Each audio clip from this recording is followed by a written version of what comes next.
बिस्मिल्लाहिर्रहमानिर्रहीम। नाज़रीन अस्सलाम से मैं इकबाल जजवा। नाज़रीन आप देख रहे हैं मेरा यूट्यूब चैनल। आपसे दरख्वास्त है आप इसे सब्सक्राइब करें, लाइक करें, शेयर करें। नाज़रीन इस्लामी जमहूरिया पाकिस्तान जिसके अंदर इस्लाम भी है, जमहूर भी है और इसे ये कहा जाता है कि दुनिया में सबसे ज़्यादा ज़हीन इंटेलेक्चुअल्स बहादुर लोग इसमें रहते हैं। थोड़ा सा जायज़ा लेते हैं कि जो ज़िंदगी पाकिस्तान के अंदर है, क्या इससे हटकर भी कोई ऐसा मुल्क है जिसके अंदर ज़िंदगी हो, जिसमें इंसानियत हो, जिसमें इंसानी हुकूक हों, जिसमें इंसानी राय को मुकद्दम समझा जाए, जिसे हम जमहूरी कहें वो जमहूरी हो। दुनिया में ऐसे मुल्क जो मुकम्मल तौर पर इंसानियत के उस नक्शे कदम पर चलते हैं, जो इंसान की राय को, इंसान की अहमियत को समझते हों अवाम की, क्या वो तबाह बर्बाद हो गए? क्या उनके ऊपर क़यामत बर्पा है या वो निस्त नाबूद हो गए या उनकी हाँ ज़िंदगी ये जीरन है, क्या है? हम अगर रिसर्च करें तो हमें दुनिया के बहुत से ममालिक में से ऐसे कुछ चंद ममालिक हैं जो अपने आप को टॉप पे इंसानी हुकूक के हवाले से रखे हुए हैं और इसमें जो जमहूरियत है जिसे डेमोक्रेसी कहते हैं, ये नॉर्वे जो पहले नंबर पे है और कई सालों से इसने अपने आप को कंटिन्यू पहले नंबर पे रखा हुआ है। अब नॉर्वे के अंदर ऐसी क्या बात है जो अपने आप को पहले नंबर पे है और वो तरक्की भी कर रहा है, अमन भी है, सुकून भी है। नाज़रीन सबसे पहले नॉर्वे के अंदर जो आज़ाद मीडिया है वो अपनी राय अपनी मर्जी से देता है, उसके ऊपर किसी किस्म की कोई कदगन नहीं है। ताकतवर है, जो मीडिया की आवाज़ है वहाँ ताकतवर समझी जाती है।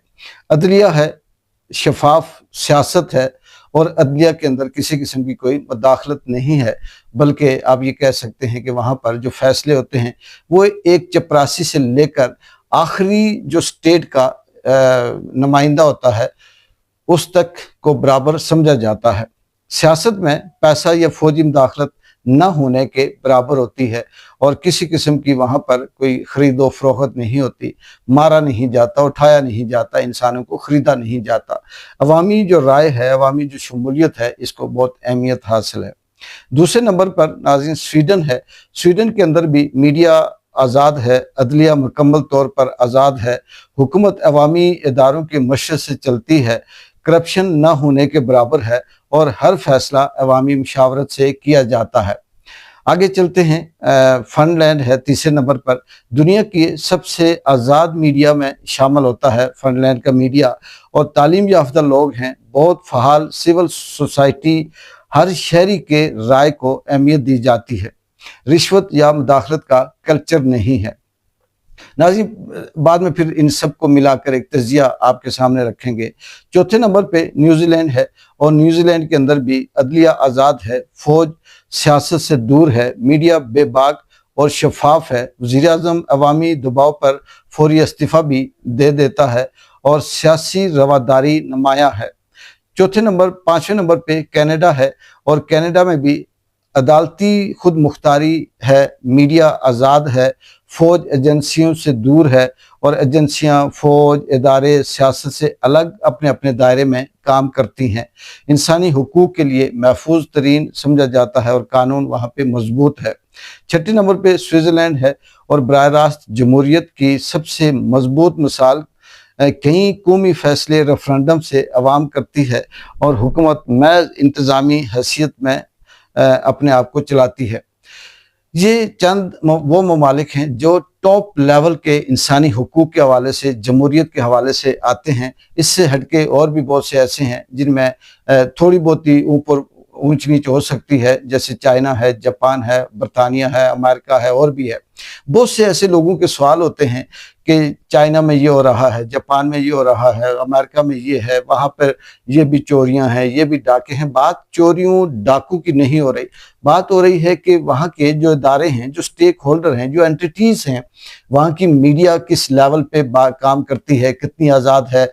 अदलिया जो फैसले देते हैं क्या वो बिकते हैं, क्या वो जज इसी तरह से जैसे हमारे यहाँ 26वीं आईनी तरमीम की जाती है या मखसूस नशिस्तें ज़बरदस्ती आंखें बंद करके उन पार्टियों को दी जाती हैं जो जिनके पास एक एक दो दो सीटें होती हैं।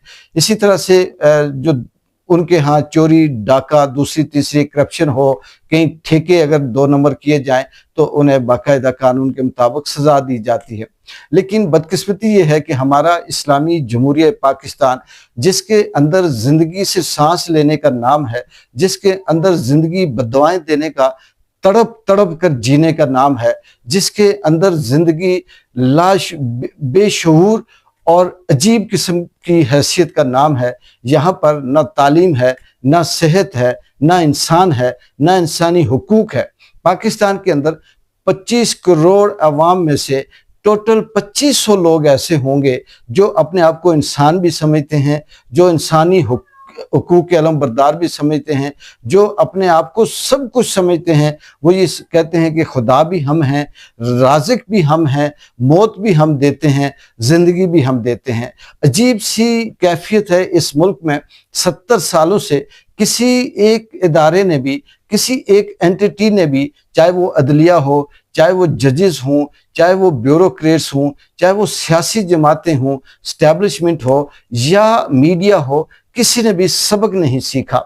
चाहे वो भुट्टो का कत्ल हो, उससे सबक नहीं सीखा, बेनज़ीर मारी गई, उससे सबक नहीं सीखा, लियाकत अली खान के साथ क्या हुआ, फातिमा जिन्ना के साथ क्या हुआ, कायद आज़म के साथ क्या हुआ, दीगर जो हमारे मुल्क के जो अजीम जो हीरो थे, उसमें राइटर थे, उसमें सिंगर थे, उसमें ब्यूरोक्रेट्स थे, उसके अंदर बड़े बड़े अदीब थे, उसमें शायर थे। ऐसे ऐसे लोगों के साथ यहाँ कैसी भयानक सलूक किया गया। और मौजूदा अगर उसकी जिंदा मिसाल देखें तो इमरान खान, वो इमरान खान जिसने पूरी दुनिया में पाकिस्तान का झंडा बुलंद रखा, पाकिस्तान का नाम रोशन किया, पाकिस्तान के लिए क्या कुछ नहीं किया। मुल्क की ताकत इमरान खान को बंद करके, कैद करके, सजा दे के ये समझती है कि उसने बहुत बड़ा काम किया या इमरान खान को सजा दे दी। लेकिन असल बात ये नहीं। असल बात ये है कि इमरान खान तारीख के उन लोगों की तरह ये भी अमर होता जा रहा है।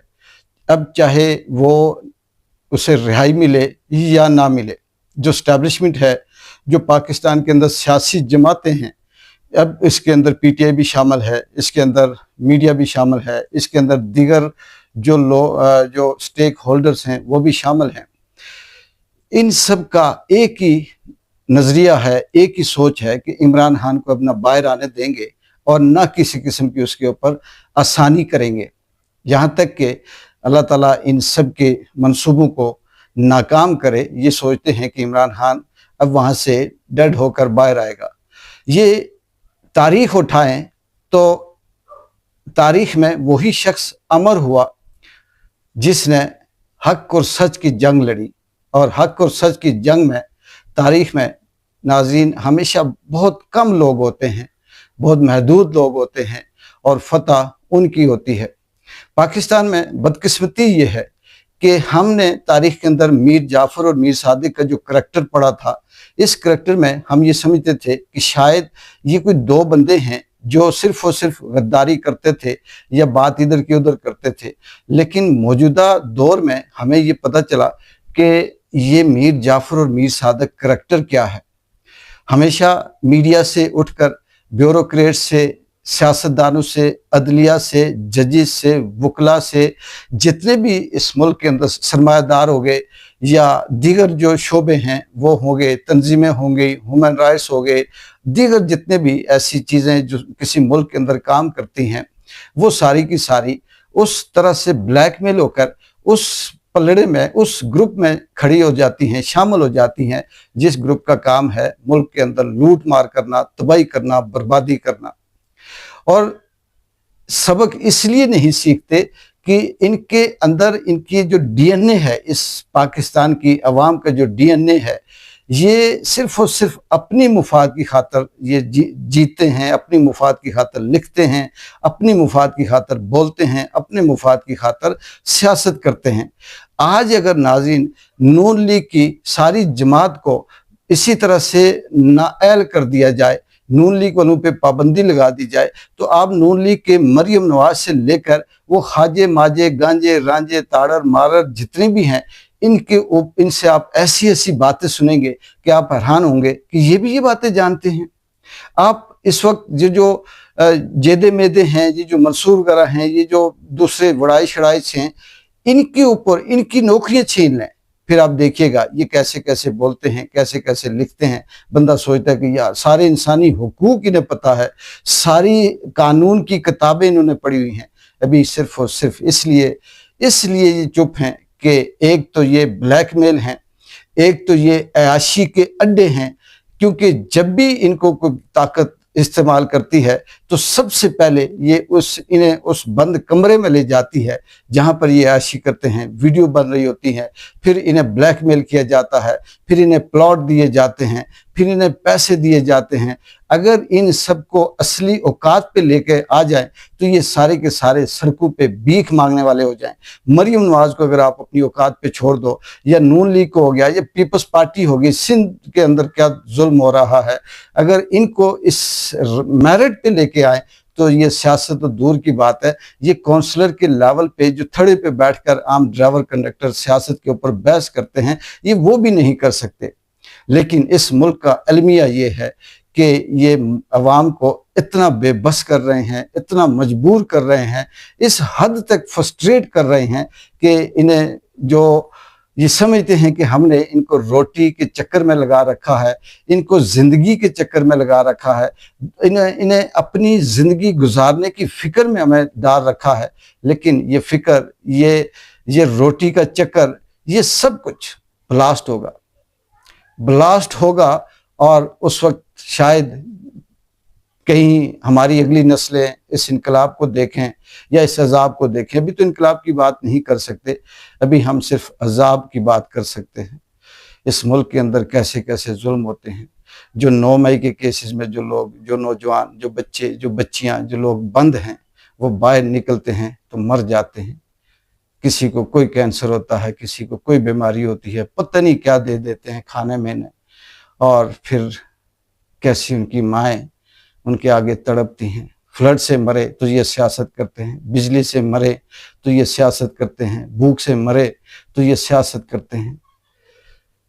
क्या इस मुल्क के अंदर कैसे कैसे ऐसे लोग हैं जो कॉमर्स के अंदर, मुझे भी कॉमर्स करते हैं कि इमरान खान ने ये कर दिया, इमरान खान ने ये कहा था, इमरान खान ने चोरी नहीं की, इमरान खान ने झूठ नहीं बोला। वो इस मुल्क के अंदर उस दबाव के अंदर रहते हुए भी ये बात करता रहा, सच बोलता रहा कि मुझ पे दबाव है, मेरे साथ ये हो रहा है। लेकिन इसने नंगा करके रख दिया, अमर कर दिया तारीख के अंदर अपने आप को। आने वाले वक्त में पाकिस्तान में छोटे मोटे करैक्टर लिखे जाते थे, किसी जैसे कोई हबीब जालिब हो गया, या कोई शायर हो गया, कोई अदीब हो गया, कोई सियासतदान हो गया, भुट्टो हो गया, बेनज़ीर किसी हद तक वो भी हो गया, या फातिमा जिन्ना हो गया, लियाकत अली खान। इनको तारीख में लिखा जाता था कि ये इनके साथ जुल्म हुआ। लेकिन इमरान खान ने हक की तारीख भी तोड़ी, सच की तारीख भी कायम की, और अपने जो जद्दोजहद है वो साबित करके दिखाया कि बंदा डट जाए तो मौत भी उससे डरती है। और फिर धरती का जर्रा जर्रा ये गवाही देता है कि ये शख्स हक पे है, ये सच पे है।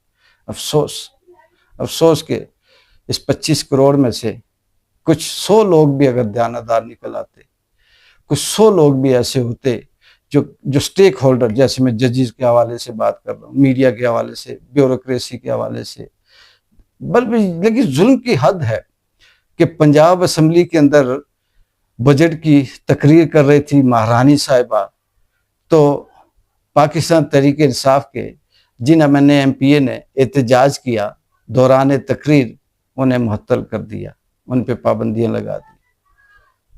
बात तो सच है कि जुल्म जुल्म है, डंडा डंडा है। लेकिन चलें देखते हैं कि आगे क्या होता है। सिर्फ दुख इस बात का होता है कि हम अपने आप को इस्लामी जमहूरिया पाकिस्तान के बासी कहते हैं। हम सोचते हैं हम बहुत ज़हीन हैं, इंडिया से एक स्क्रिप्टेड छोटी सी लड़ाई करके तो हम अपने आप को उससे ऐसा कैश करवाते हैं, ऐसा कि चंगड़ किसी मैं कहता हूँ कि जो सबसे लोअर क्लास किस्म की, कोई अछूत किस्म की नस्ल का कोई बच्चा भी अगर मैट्रिक कर ले तो वो इतना शोर नहीं मचाता जितना ये स्क्रिप्टेड काम करके शोर मचाते हैं। एक बार जो को इजाज़त है, अल्लाह हाफिज़।